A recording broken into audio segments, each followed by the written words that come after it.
Hi friends, ఈరోజు మనం పోషకాహార లోపం గురించి చూద్దాం. ఫస్ట్ చూడండి, ఇక్కడ పోషకాహార లోపం ఈ క్రింది విధంగా ఉండవచ్చు. 1 ప్రోటీన్ల సంబంధిత పోషకాహార లోపం, 2 కెలోరీల పరమైన పోషకాహార లోపం, 3 ప్రోటీన్ మరియు కెలోరీ సంబంధ పోషకాహార లోపం. చూడండి, పోషకాహార లోపం అనేది 3 రకాలుగా ఉంటుందంట. అది 1 చూడండి, ప్రోటీన్ల సంబంధిత పోషకాహార లోపం, 2 కెలోరీల పరమైన పోషకాహార లోపం, 3 ప్రోటీన్ మరియు కెలోరీ సంబంధ పోషకాహార లోపం. చూడండి, పై కారణాల వల్ల పిల్లల్లో వచ్చే కొన్ని వ్యాధుల గురించి చర్చిద్దాం. చూడండి, ఇప్పుడు ఈ కేలరీల వల్ల వచ్చే వ్యాధుల గురించి చూద్దాం. క్యాలరీల లోపం వల్ల వచ్చే వాటి గురించి చూద్దాం. ఇప్పుడు క్వాషియార్కర్, ఇది ప్రోటీన్ లోపం వలన కలిగే వ్యాధి. శరీరంలోని కణాంతర అవకాశాలలో నీరు చేరి శరీరం అంతా ఉబ్బినట్లుగా కనిపిస్తుంది. కండరాల పెరుగుదల చాలా నెమ్మదిగా ఉంటుంది. కాళ్ళు, చేతులు, ముఖం బాగా ఉబ్బి ఉంటాయి. పొడిబారిన చర్మం, విరేచనాలతో బాధపడుతూ ఉంటారు.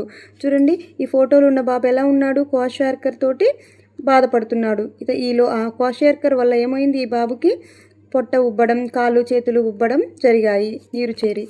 ఇది ప్రోటీన్ లోపం వలన కలిగే వ్యాధి. క్వాషియార్కర్ అనేది శరీరంలోని కణాంతర అవకాశాలలో నీరు చేరి శరీరం అంతా ఉబ్బినట్లుగా కనిపిస్తుంది. కండరాల పెరుగుదల చాలా నెమ్మదిగా ఉంటుంది. కాళ్ళు, చేతులు, ముఖం బాగా ఉబ్బి ఉంటాయి.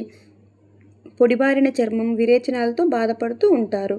ఓకేనా? క్వాషియార్కర్ ఇది ఓన్లీ ప్రోటీన్ల లోపం వల్ల కలిగే వ్యాధి. Next marasmus. ఈ వ్యాధి ప్రోటీన్లు, కేలరీలు రెండింటి లోపం వల్ల కలుగుతుంది.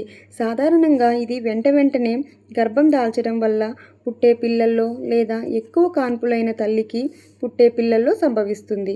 ఈ వ్యాధి గ్రస్తుల్లో నిస్సత్తువ, బలహీనంగా ఉండడం, కండరాల్లో పెరుగుదల లోపం, పొడిబారిన చర్మం, విరేచనాలు మొదలైన లక్షణాలు ఉంటాయి. ఓకేనా? ఈ మెరాస్మస్ అనేది ప్రోటీన్లు, క్యాలరీలు రెండింటి లోపం వల్ల కలుగుతుంది. క్వాషియార్కర్ మాత్రం ఓన్లీ ప్రోటీన్స్ లోపం వల్ల కలుగుతుంది. ఓకేనా? చూడండి, ఇందులో ఈ బాబు మెరాస్మస్ వ్యాధి తోటి బాధపడుతుండే. ఎలా ఉన్నాడు? బలహీనంగా, నిస్సత్తువ లోపంగా ఎలా ఉన్నాడు? చూడండి, పెరుగుదల లోపం కూడా ఉంది బాబులో. చూడండి, మెరాస్మస్ ఈ వ్యాధి ప్రోటీన్లు, క్యాలరీలు రెండింటి లోపం వల్ల కలుగుతుంది. సాధారణంగా ఇదంట వెంటనే గర్భం దాల్చడం వల్ల పుట్టే పిల్లల్లో లేదా ఎక్కువ కాన్పులైన తల్లికి పుట్టే పిల్లల్లో సంభవిస్తుందంట. ఈ వ్యాధిగ్రస్తుల్లో నిస్సత్తువ, బలహీనంగా ఉండడం, కండరాల్లో పెరుగుదల లోపం, పొడిబారిన చర్మం, విరేచనాలు మొదలైన లక్షణాలు ఉంటాయి. ఓకేనా? ఇది మెరాస్మస్. నెక్స్ట్ స్థూలకాయత్వం. దీన్ని మనం ఏమంటాం? ఇంకా ఒబిసిటీ అంటాము. పైన ఉదాహరించిన పోషకాహార లోపంతో పాటు అధిక కేలరీలు ఉండే ఆహారం నిరంతరం తీసుకునటం వలన స్థూలకాయత్వం అనే స్థితికి దారితీస్తుంది. ఈ స్థితిలో వ్యక్తి శరీరంలో అధికంగా కొవ్వు చేరి అధిక బరువుకు దారితీస్తుంది.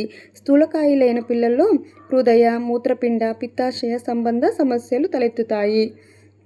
చూడండి, ఇది స్థూలకాయత్వం ఎలా వస్తుందంట? అధిక కేలరీలు ఉండే ఆహారం నిరంతరం తీసుకునటం వలన ఈ స్థూలకాయత్వం అనే స్థితికి దారితీస్తుందంట. ఈ స్థితిలో వ్యక్తి శరీరంలో అధికంగా కొవ్వు చేరి అధిక బరువుకు దారితీస్తుంది. స్థూలకాయలైన పిల్లలు హృదయ, మూత్రపిండ, పిత్తాశయ సంబంధ సమస్యలు తలెత్తుతాయంట. Okay friends.